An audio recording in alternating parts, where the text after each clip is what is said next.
Assalamualaikum warahmatullahi wabarakatuh. Alhamdulillah rabbil alamin, wal aqibatu lil muttaqin, wassalatu wassalamu ala asyrafil anbiya'il mursalin wa ala alihi washabihi ajma'in. Amma ba'du. Para pemirsa yang dimuliakan Allah Subhanahu wa taala, alhamdulillah rabbil alamin, pada kesempatan yang berbahagia ini kita dapat berjumpa kembali pada kajian Ulumul Quran. Sebuah kajian atau materi yang sangat luar biasa, materi yang sudah langka, yang sekarang ini jarang kita temui. Ulumul Quran hanya ada di beberapa perguruan tinggi saja. Itu pun hanya satu semester, ya. Di S1 satu semester, di S2 satu semester. Tidak cukup untuk mempelajari Al-Quran dari sisi Ulumul Quran. Seharusnya ditingkatkan menjadi 4 semester, apalagi sampai 6 semester, luar biasa tentunya. Nah, pada kesempatan yang berbahagia ini kita akan berbagi, melanjutkan materi yang telah kita pelajari. Khususnya saat ini kita lagi menelusuri Asmaul Quran bil Quran, yaitu mempelajari nama-nama Al-Quran dengan Al-Quran, supaya kita lebih dekat lagi mengenal kitab suci Al-Quran. Jangan sampai kita tanya Al-Quran itu apa? Ya Al-Quran. Al-Quran itu apa? Ya Al-Quran. Nah, melalui kajian ini, ya, setahap demi setahap, ya, kita akan memahami tentang Al-Quran itu sendiri, memperkenalkan dirinya kepada kita sebagai Al-Quran. Dimana pada kesempatan kali ini kita akan mempelajari Asmaul Quran bil Quran, yaitu pada surah Al-A'raf, surah 7 ayat 204. Allah Subhanahu wa taala berfirman, A'udzu billahi minasyaitonir rajim. Bismillahirrahmanirrahim. Wa idza quri'al Qur'anu fastami'u lahu wa ansitu la'allakum turhamun. Yang artinya, dan apabila dibacakan Al-Quran, fastami'u lahu, maka dengarkanlah, wa ansitu, dan perhatikanlah dengan tenang, la'allakum turhamun, agar kamu mendapatkan rahmat, agar kamu semua mendapatkan kasih sayang dari Allah Subhanahu wa taala. Pada ayat ini Al-Quran memperkenalkan dirinya. Ketika Al-Quran dibacakan, kita dengarkan. Apakah ketika kita melaksanakan sholat berjamaah, apakah kita mendengarkan Al-Quran ketika kita berdiam diri di satu tempat, atau sekarang ini karena dengan teknologi sangat luar biasa, kita ketika menjelang tidur pun bisa menyimak bacaan-bacaan Al-Quran yang langsung ditayangkan dari Masjidil Haram, ya, live dari Masjidil Haram, karena bisa diakses langsung, ya, online langsung dari Masjidil Haram.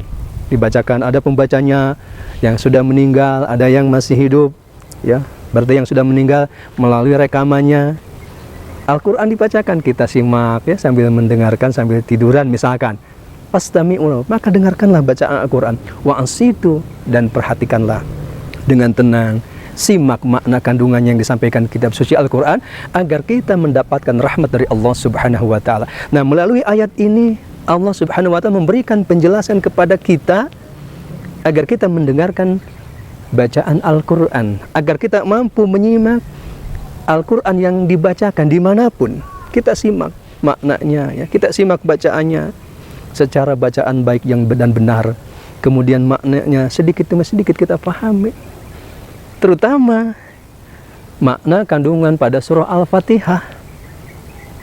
Nah, ada seorang profesor sangat luar biasa, ya. Saya baca buku ini terbitnya tahun 1971 yang lalu, sudah profesor hebat juga, ya. Dari mana? Dari Aceh. Namanya Profesor Hamsi. Beliau menulis buku yaitu dengan judul Dustur Dakwah. Nah, dalam buku tersebut beliau menganjurkan agar umat Islam membaca surah Al-Fatihah ini minimal dalam sehari semalam itu 17 kali. Tapi bukan hanya membaca saja, tetapi baca juga isi kandungannya, supaya kita paham. Ternyata memang di dalam surah Al-Fatihah itu kandungannya sangat luar biasa. Ini hanya sebagai contoh saja. Nanti kita akan uraikan satu-satu. Salah satu kita mendengarkan, ya, setiap sholat 5 waktu, khususnya yang jahriyah, ya, ketika kita berjamaah di masjid, ya, jamaah sholat maghrib, sholat isya, sholat subuh, terdengar dibacakan surah Al-Fatihah, kita pahami basmalah itu apa, hamdalah itu apa, dan seterusnya. Bahkan dalam surah Al-Fatihah juga sudah diperjelaskan bahwa ada golongan manusia yang Allah berikan nikmat, kenikmatan yang sangat luar biasa. Nah, berarti mau tidak mau kita pun harus mencocokkan pribadi kita dengan golongan orang-orang yang Allah berikan nikmat kepada mereka, khususnya para nabi dan rasul, kemudian para sahabat ya, siddiqin, syuhada, wassolihin, orang-orang syuhada ya, yang menyaksikan kebenaran Islam, kebenaran Al-Quran, kebenaran Nabi Muhammad SAW, kebenaran Allah Subhanahu wa Ta'ala, sehingga mati pun ya rela untuk membela Islam, matinya disebut dengan mati syahid. Kemudian wassolihin, dan orang-orang yang soleh. Orang-orang yang soleh adalah orang-orang yang berupaya mengisi kehidupannya dengan memperbanyak kebaikan-kebaikan, dan tidak sendiri berbuat kebaikan, juga berusaha mengajak orang lain untuk berbuat baik. Kesalahannya sedikit sekali, itulah orang-orang yang soleh. Sebuah figur buat kita ketika kita membaca surah Al-A'raf ayat 204 ini, kita dengarkan nasihat-nasihat yang diberikan kitab suci Al-Quran, kita renungkan, kita pahami, kemudian kita cocokkan dengan tokoh-tokoh yang baik, tentunya tokoh-tokoh yang sempurna, khususnya para nabi dan rasul, khususnya baginda Nabi Muhammad Sallallahu Alaihi Wasallam. Mari kita pahami betul ayat ini ya. Al-Quran memperkenal dirinya kepada kita dalam arti agar kita pun selalu mendapat rahmat Allah, selalu mendapatkan kasih sayang Allah Subhanahu wa Ta'ala. Maka terus setiap hari ya, setiap saat, setiap waktu, gunakanlah kita untuk mendengarkan kitab suci Al-Quran, baik secara langsung misalkan ketika sholat jamaah, mungkin mendengarkan dari kaset atau dari HP kita ya, atau langsung tadi ketika kita menjelang tidur ya, putarlah ya live bacaan Quran dari Masjidil Haram. Ini tentunya akan menambah ya keberkahan buat kita, ya pelajaran buat kita, sehingga dalam menempuh kehidupan yang sesaat ini betul-betul hidup kita terarah menuju Allah Subhanahu wa Ta'ala. Dalam kondisi apapun, dalam situasi apapun, kita selalu dekat dengan Allah Subhanahu wa Ta'ala melalui pemahaman, perenungan terhadap kitab suci Al-Quran, khususnya dalam rangka memahami Asmaul Quran bil Quran, yaitu nama Al-Quran dengan Al-Quran. Ternyata setelah diteliti memberikan kontribusi, memberikan informasi yang sangat luas buat kita, sehingga memberikan motivasi buat kita untuk selalu mendengarkan Al-Quran, untuk selalu membaca Al-Quran, untuk selalu mengkaji kitab suci Al-Quran. Karena prinsip dasarnya tidak mungkin kita memahami kitab suci Al-Quran tanpa didahului kita mampu membaca Al-Quran secara baik dan benar, kemudian memahami sedikit demi sedikit isi kandungan Al-Quran.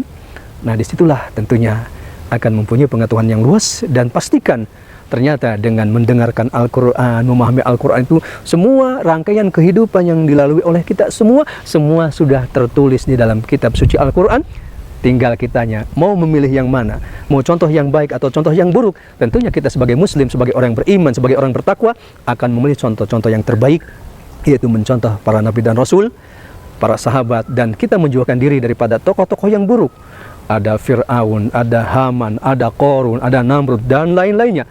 Nah, hidup adalah pencocokan pribadi kita. Bagaimana agar kita semua, tentunya ya para pemirsa, akan memilih contoh-contoh terbaik. Kita mencontoh baginda Nabi Muhammad SAW, juga kita mencontoh Nabi Ibrahim alaihissalam. Bagaimana agar hidup kita yang sementara ini, yang sebentar ini, kita mampu mengisi kehidupan dengan nilai-nilai kebaikan, dan kita pun berupaya untuk menebarkan nilai-nilai kebaikan. Bagaimana agar kita mampu mencontoh Nabi Ibrahim misalkan dengan doanya, waj'alni lisana sidqin fil akhirin. Ya Allah, jadikanlah aku ini sebuah tutur kata yang indah di akhir hayatku.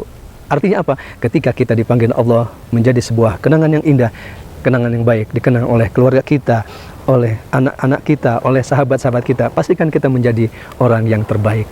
Inilah beberapa contoh memahami pesan-pesan Al-Quran, yaitu memperkenalkan Al-Quran dengan Al-Quran pada surah Al-A'raf, surah 7 ayat 204. Mudah-mudahan kita semua termasuk orang-orang yang setia dalam mendengarkan Al-Quran dan juga setia memahami kandungannya, kemudian kita mengamalkan dalam kehidupan sehari-hari.